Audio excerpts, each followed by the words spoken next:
একটা দৃশ্য কল্পনা করুন একবার। একটা গাড়ি রাস্তা দিয়ে ছুটছে, মালদায় একটা গাড়ি রাস্তা দিয়ে ছুটছে। সেই গাড়ির যাত্রাপথে 10 হাত অন্তর অন্তর বাঁশ ফেলে সেই গাড়িটাকে আটকাবার চেষ্টা করা হচ্ছে। শুধু তাই নয়, মুহুর্মুহু সেই গাড়ির দিকে ধেয়ে আসছে ইট বৃষ্টি, ইট পাথর সমস্ত কিছু ছোঁড়া হচ্ছে। হাতের নাগালে পেলেই সেই গাড়ির কাঁচের ওপর কিংবা সেই গাড়ির ওপর বাঁশ লাঠি দিয়ে আক্রমণ করা হচ্ছে। সেই গাড়ির ভেতরে বসে রয়েছেন একজন বিচার বিভাগীয় অফিসার, যিনি ছুটি না নিয়ে মাসের পর মাস টানা আম জনতার নাম যাতে ভোটার লিস্টে ওঠে সেই প্রচেষ্টা করছেন, সেই কাজ করছেন। এবং তারপর সেই গাড়িটিকে আটকাবার জন্য 10 হাত অন্তর অন্তর মারমুখী জনতার ভিড়।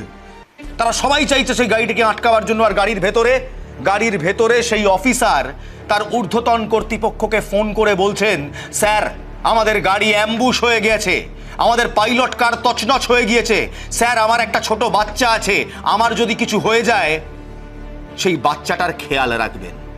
এক মায়ের আর্তচিৎকার। এটাই মালদার কালিয়াচক ঘটনার turning point. Car suffered accident. Please communicate it to register, sir. Our pilot is no more there. Our pilot car has suffered accident due to these hurdles. Our pilot is no more there. He has suffered accident due to the hurdles of bamboos and the hurdles and the bricks. We are traveling alone. High Court, take care of my children. Take care of my children if something happens to me. এবার আরেকটা দৃশ্য কল্পনা করুন, আরেকটা দৃশ্য। একটা গাড়ির মাথায় একজন দাঁড়িয়ে রয়েছেন, এক ব্যক্তি দাঁড়িয়ে রয়েছেন, তাকে ঘিরে রয়েছে অজস্র মানুষের ভিড়। তাদের সবার বক্তব্য তাদের নাম নাকি এসআইআরে ওঠেনি। শুধু তাই নয়, সেই ব্যক্তি ওই গাড়ির ওপর দাঁড়িয়ে হুঙ্কার দিচ্ছেন, ডিএমকে হুঙ্কার দিচ্ছেন, এসপিকে হুঙ্কার দিচ্ছেন, প্রশাসনকে হুঙ্কার দিচ্ছেন, বলছেন কে আইবি আছো, কে ডিআইবি আছো, কে এসবির অফিসার আছো, কোথায় আইবির অফিসার, সবাইকে আমি বুঝে নেব। যে ব্যক্তি গাড়ির ওপর দাঁড়িয়ে রয়েছেন সে পেশায় আইনজীবী, তার আরো কিছু পরিচয় রয়েছে, সে রাজনীতিবিদ।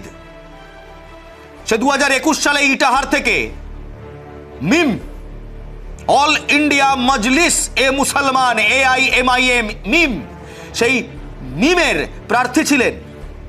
এখন নওশাদ সিদ্দিকীর ISF এর দিকে একটু গা ঘেঁষাঘেঁষি করছেন। মোফাক্করুল ইসলাম, আইনজীবী মোফাক্করুল ইসলাম, সেই ব্যক্তি যিনি সেই সময় দাঁড়িয়ে পর পর ডিএম এসপি প্রশাসনকে চ্যালেঞ্জ করছেন, ভিড়কে মারমুখী কুলে তুলছেন, ভিড়কে উস্কানি দিচ্ছেন। দেখুন সেই ভিডিওটা দেখুন। একটাই কথা, এই আন্দোলনটা নিজের ছেলে মেয়েকে বাঁচানোর আন্দোলন। আসলাম হাজিরা দিয়ে চলে গেলাম, হবে না, হবে। কে এই মোফাক্করুল ইসলাম? পেশায় আইনজীবী এই মোফাক্করুল ইসলাম 2021 সালের নির্বাচনে AIMIM এর টিকিটে ইটাহার থেকে লড়েছিলেন, ক্যান্ডিডেট ছিলেন। তার বিরুদ্ধে একাধিক মামলা রয়েছে, ফৌজদারি মামলা রয়েছে, 420 মানে ফ্রড, জালিয়াতি, এই সমস্ত মামলা এই মোফাক্করুল ইসলামের বিরুদ্ধে রয়েছে। তার যদি ইতিহাস ঘাটা হয়, আমি নিশ্চিতভাবে নিজে তার সারা রাত সোশ্যাল মিডিয়া কমপ্লিট যা সোশ্যাল মিডিয়া প্ল্যাটফর্মে আছে তার অ্যানালিটিক্স আমি বার করেছি, এবং তার সঙ্গে আমি বিভিন্ন জায়গায় আমার বন্ধুবান্ধব যেখানে আছে তাদের থেকেও বার করেছি যে এর আসল চেহারাটা কি। মুখোশ দেখে লাভ নেই, এই চেহারাটা কি, কারা একে সাপোর্ট করছে, এ কে। এক বারবার কেরালা ব্যাঙ্গালোর যাচ্ছে এবং কলকাতায় হাইকোর্টে প্র্যাকটিস করে, তেমন প্রসার কলকাতা হাইকোর্টে নেই। আমার যা জানা বন্ধুবান্ধব থেকে যারা ওখানে প্র্যাকটিস করে, যারা বড় ল ফার্ম আছে, তারা বলছে এই নাম তারা খুব একটা চেনে না। এই মোফাক্করুল ইসলাম এত সাহস পেল কি করে মালদার কালিয়াচকে একটি গাড়ির ওপর উঠে পুরো পুলিশ প্রশাসনকে হুমকি দেওয়ার? কারা রয়েছে মোফাক্করুলের পেছনে? এটা কি নিছকই একটি শান্তিপূর্ণ, কোটানকোট আবার বলছি, শান্তিপূর্ণ গণতান্ত্রিক সমাবেশ ছিল, নাকি একটি পরিকল্পিত হামলা ছিল, বাংলাকে অশান্ত করার চেষ্টা ছিল? এবং সেই হামলার নেপথ্যে কারা ছিল?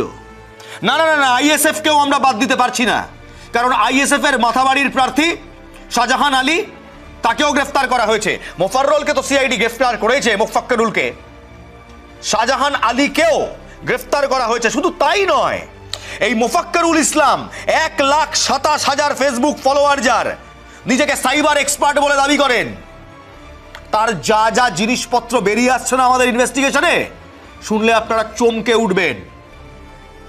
এটা শুধু বাংলার ভোটের প্লট নয়, এর পেছনে জামাত রয়েছে, পিএফআই রয়েছে, এর পেছনে একাধিক নিষিদ্ধ সংগঠন রয়েছে। কে এই Mofakkarul Islam? Who is this man? Ladies and gentleman, tonight on the big story we take off the mask. মুখোশ খুলবো আমরা, কোথাও যাবেন না, দেখতে থাকুন। প্রথম ছবি, এই মোফাক্করুল ইসলাম এমন একজন ব্যক্তি যিনি নিজেকে রাজনৈতিক পরিচয় দেন, যিনি অল ইন্ডিয়া মজলিস এ মুসলমান AIMIM, আসাদুদ্দিন ওয়েসির ওই দল, যাকে অনেকে বলে বিজেপির বি টিম, জানি না আমরা সেটা আদৌ সত্যি কি সত্যি নয়, সেই AIMIM এর হয়ে 2021 সালে ইটাহার কেন্দ্র থেকে নির্বাচনে লড়েছিলেন। এখন নওশাদ সিদ্দিকীর সঙ্গে গা ঘাঁষাঘাঁষি করছেন বলে শোনা যাচ্ছে। জানি না সত্যি কি মিথ্যা আমরা জানি না, ISF এর দিকে ঝুঁকেছে কিনা আমরা জানি না, কিন্তু কিছু ছবি দেখাই আসুন।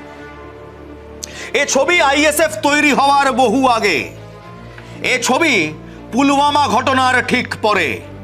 কলকাতার রাজপথে একটি মৌলবাদী মিছিল বেরোয়, কিংবা একটি সংখ্যালঘুদের মিছিল বেরোয়, যেখানে সংখ্যালঘু সম্প্রদায়ের কিছু কিছু মানুষ ওই মিছিলে হেঁটেছিলেন।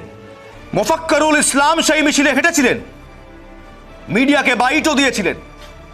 তার সঙ্গে সেই মিছিলে পা মিলিয়েছিল নওশাদ সিদ্দিকী। খালি কথা নয়, ছবি আছে, দেখুন এই সমস্ত ছবি দেখুন। পুলওয়ামা কাণ্ডের পর এরা সবাই রাস্তায় নেমেছিলেন। যতটুকু ব্যানারটি দেখে বোঝা যাচ্ছে, পুলওয়ামা শব্দটা বুঝতে পারছি, মিলিটারি শব্দটা বুঝতে পারছি, টেররিস্ট শব্দটা বুঝতে পারছি, নিচে ফুরফুরা শব্দটা বুঝতে পারছি, এবং নওশাদ সিদ্দিকীকে দেখতে পাচ্ছি। না, ক্রাইম নয়, গণতান্ত্রিকভাবে রাস্তায় নামাটা কোনো ক্রাইম নয়। আমরা একবারও বলছি না যেটা কোনো ক্রাইম, কিন্তু আমরা বলছি এই মোফাক্করুল ইসলামের সঙ্গে নওশাদ সিদ্দিকীর পরিচয় বহু বহু প্রাচীন, ISF দল ফর্ম হওয়ার আগে।